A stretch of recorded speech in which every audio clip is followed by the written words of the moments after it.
Hey, what's going on everybody, and welcome back to my channel. In today's video, I'm actually going to be bringing on my friend Josh Bach, who is going to be showing you how he went from zero to over $1,000 a day in advertising spend with a new store that he launched, and he did that profitably. And through that, he's going to be sharing with you how you can do the same thing. And so it's kind of going to be like a case study / guide for you to be able to also run Facebook ads profitably for your own Shopify store. And if you're somebody who has been looking into e-commerce recently, or if you already have a Shopify store, you're planning on launching a store, this video will be of huge value to you. So I hope you're excited, and let's get right into it. What's going on, guys? Josh here, and in this video we're going to go ahead and walk through how you can take a Facebook ad account from absolutely zero to all the way to $1,000 of spend per day. Now, I know that $1,000 of spend per day doesn't sound like much on Facebook. However, it's actually quite amazing the kind of results that we were able to attain, and I'm going to show you guys exactly that. Now, first of all, before we get started, I just wanted to say a huge thank you to Dan just for inviting me on here, because he wanted me to provide as much value to his subscribers, because he loves you guys so much. And I want to just, as a special treat to him and to you guys here, I want to go and show you guys pretty much a mini case study, how we went from absolutely zero spend per day and all the way up to $1,000 spend per day, and then how we actually use that to scale this particular brand. This brand was started out in November with absolutely nothing, no revenue whatsoever, and then by the end of January, we were able to attain, well, you're just gonna have to watch it for the video. Okay, so because we have some restraints in regards to time, I'm going to go ahead and assume you guys know exactly who your avatar is, how to write great ad copy, how to make great creatives, and also how to explain how your product is going to help your avatar get to their dream state. Now, with that being said, let's just talk about the quick foundational brand strategies that I like to use when starting up a new ad account. One thing that we need to realize is that when you start up a new ad account, you have a new pixel as well. You don't have any prior data that you can leverage in order to make sound decisions. So at the beginning of running an ad account, you need to understand that 80% of the work actually occurs before you hit start, or before you make your campaign active. That's because as soon as your campaign starts,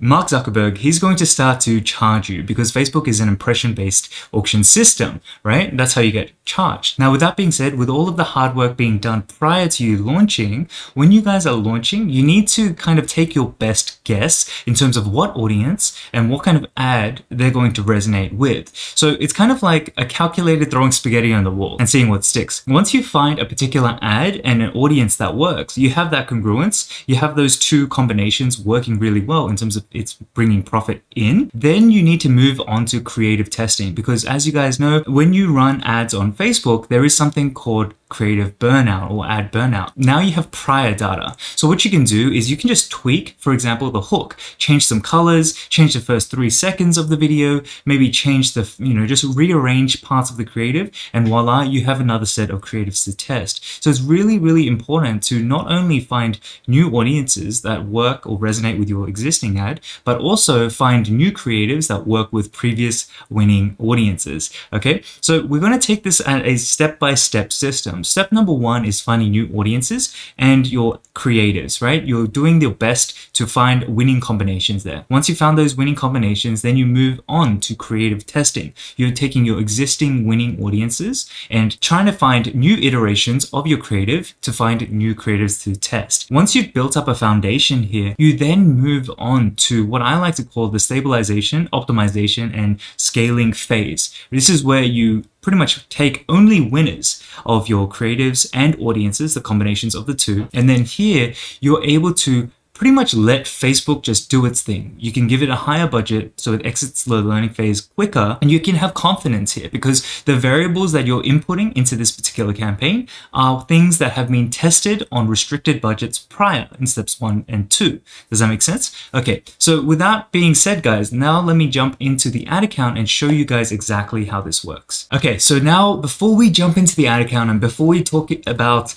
how I did this, let me just lay some foundations down for you guys. Often at times when people think about e-commerce, when people think about Facebook ads or running any kind of paid media, a lot of people think that you can just go run any kind of ad, put it on the platform, and then boom, voila, you're going to be profitable, Lamborghinis for days. Unfortunately, it's not the case. Especially after the iOS 14.5 update, we lost a lot of transparency on the platform. That means as soon as a customer potentially sees your ad, right, and then jumps over to your website, we lost a lot of transparency of what kind of actions they take on the website. Now I know that there's, server-side attributions, conversion API, all of that kinds of things that helps us. However, it still doesn't give us the amount of clarity that we had pre-iOS 14.5. So how can we, while we move to a cookieless world, how can we be more successful? And the answer to that question is actually just to go back to core sound marketing principles, right? We have to understand that us as the consumers, right, we have not changed the way that we buy or the reasons that we buy.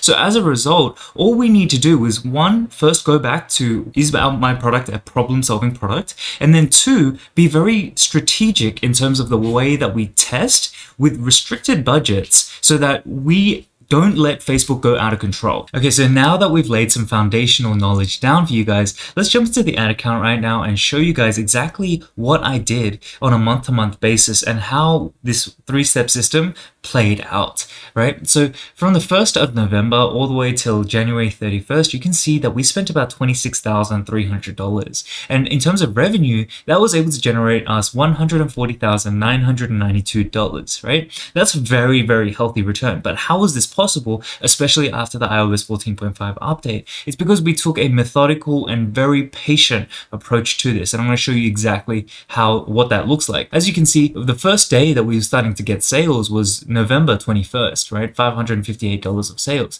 And for the rest of November, and honestly, for the majority of December as well, we weren't really spending that much or generating that much revenue. The majority of this revenue, however, was pretty much created or found in actually January. And that's because we took the previous 2 months to find new audiences as well as creatives that resonated with those audiences. And we built up a good foundation. Once we had a good foundation, then we were confident enough to go ahead and let Facebook spend as much money as it wanted, right? Or whatever was in our budget, because we were 100% certain of the variables that we were putting into the Facebook platform, into the machine. Now, this is exactly what you guys need to be doing as well. So let me go back into the ad account. Let me show you exactly how we did this. Right, so let's go to November 1st. You can see we only generated 3,200. But what was that in the ad account?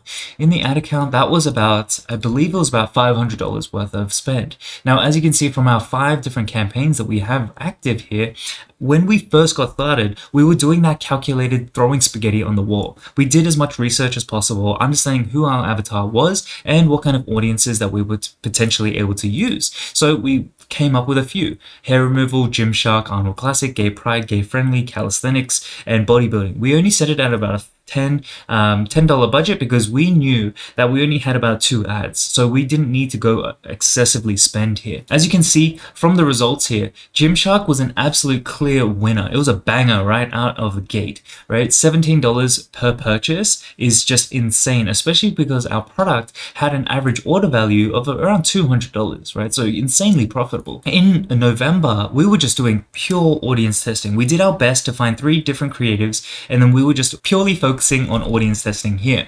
Then moving into December, we still knew that we didn't have enough fuel or enough of a foundation in order for us to scale. However, because we found some easy winners, we were able to leverage those in order to gain some decent amount of profit and decent amount of revenue numbers as well. So that's when we started to create all of these different campaigns here.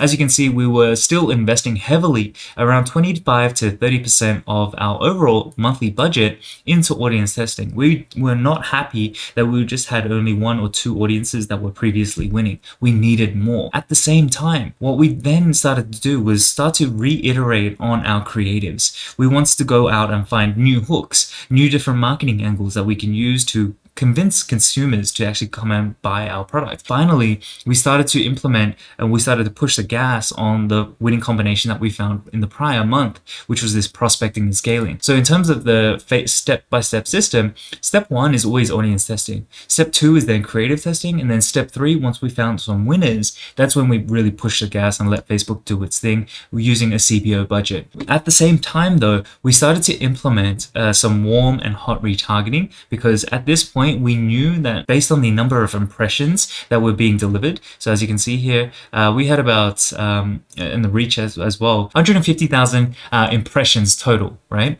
So with that many impressions, we knew that we could start to utilize some retargeting, and as a result, really bring in some more profits, because retargeting, well, a lot of the money is made on the retargeting end. How did that correspond to our actual revenue figures? If we go back to our dashboard right here, you can start to see that we really started to get some decent revenue numbers, especially with the second month being live. We were doing 22,000 for the month, whilst only spending about $4,000. So that was over a 5 times return on ad spend. How come we didn't scale any harder? Because just like I mentioned, we didn't have enough of a foundation. Let me now walk you through January. Because we invested a whole month into creative testing, at this point we were happy to really kind of just let it rip. We just wanted to unleash Facebook. We wanted to let it go and have a lot of fun. So as you can see, a lot of that revenue out of the 140,000, the majority of it was generated in January. But it took a lot of patience to get here. We spent the first 2 months testing and testing and testing, and then we went and started pushing. Let's go back to the ad account and let's show you exactly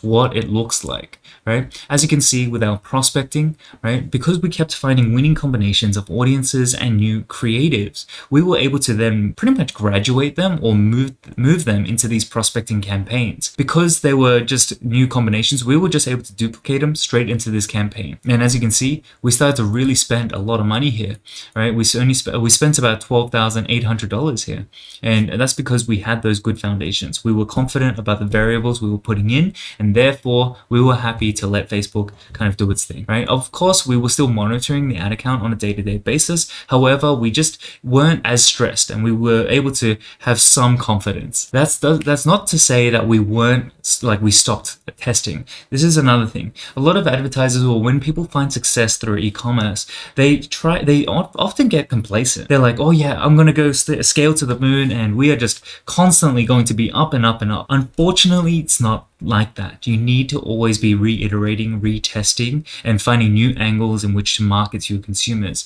So as you can see from the audience testing and the creative testing campaigns, we were just looking for new pockets of audiences, right? Because our ads were resonating really well with our audience. So we were like, okay, we need to find new interests. We can start doing lookalike audiences here, and we can start testing some broad audiences here as well. If you look into here, we were testing, all these different types of interests, lookalike audiences, all these different things, right? We're just testing like madmen. So once we did your audience testing, this was able to allow and build that foundation so that we can continue to spend on more and more. But we never ever got complacent, and that's one thing I want you guys to take away from this video. Whenever you find some success, never ever get complacent, because if you do, it's going to come sooner rather than later, where Facebook is going to kind of cut you down and humble you, right? And I do not want that for you guys. I want you guys to be on an upward trajectory.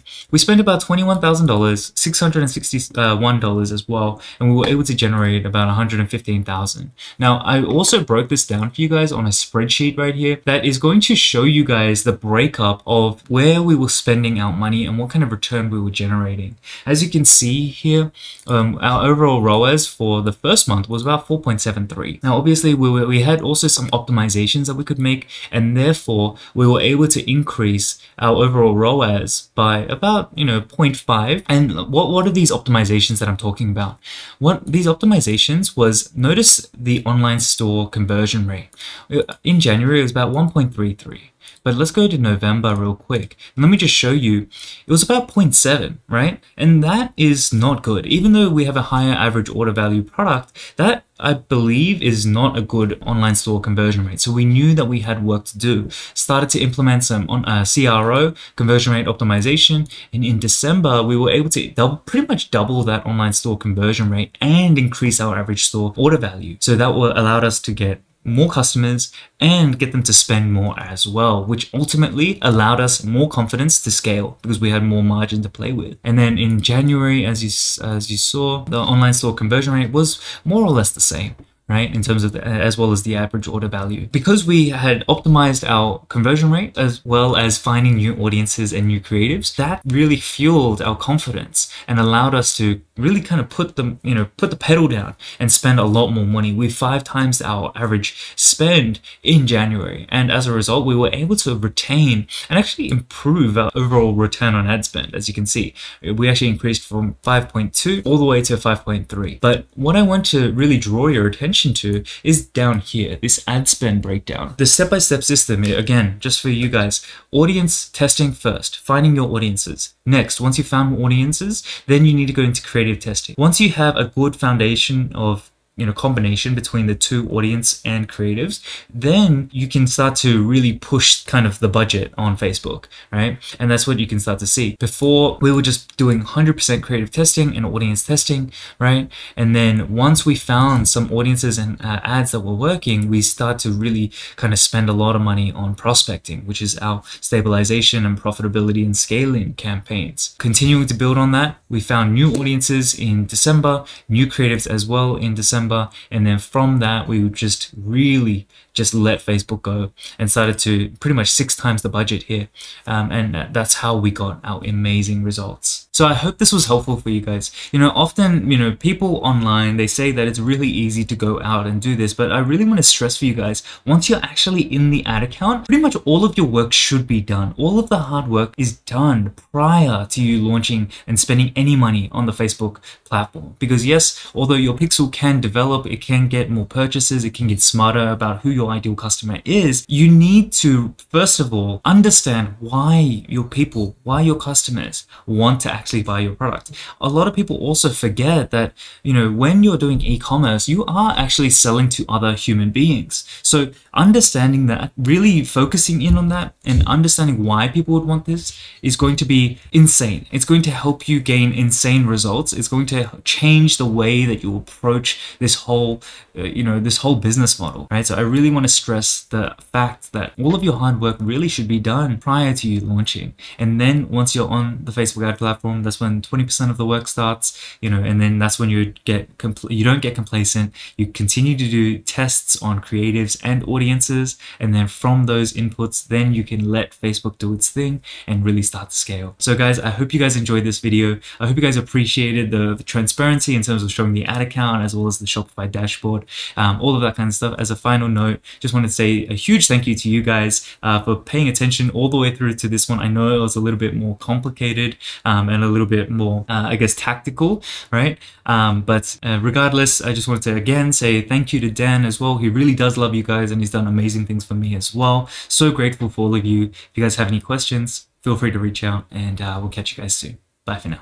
Now that was an absolutely fantastic video from Josh. I hope that you enjoyed. Josh is somebody who has huge e-commerce talent, as you can tell, and he's actually been selling on Shopify for several years. He's made millions of dollars through his Shopify stores. He was one of my earliest students in the Ecom Freedom Shopify course, so it's always amazing to have him on the channel. And he actually also makes videos on our Ecom Freedom YouTube channel. You can subscribe to that down below for the most up-to-date videos from Team Ecom Freedom. If you're wondering what Ecom Freedom is, it's our course company. Our mission is to build the e-commerce brands of the future, and all these years we've been working super hard to bring our e-commerce knowledge to you. And that's why I've built an incredible team, including having Josh as our head Shopify mentor on the Shopify side for our flagship Ecom Freedom Shopify course. And by the way, we also just came out recently with the Ecom Freedom Shopify Blueprint course. And what that is, it's actually Josh who created that course. He pulls back the curtain on a $1 million Shopify store that he launched, and he just gives you an entire step-by-step walkthrough of how he did it, what the product was, how he found the product, how he launched the ads, how he scaled the ads, and all that kind of good stuff. So you can find that within the Shopify Blueprint. The link is down below. It's super affordable. And if you're somebody who already has a Shopify store, you're looking to start a Shopify store, and you want to achieve freedom, you want to build a 6-7 figure passive income business, then this blueprint will be of huge value to you.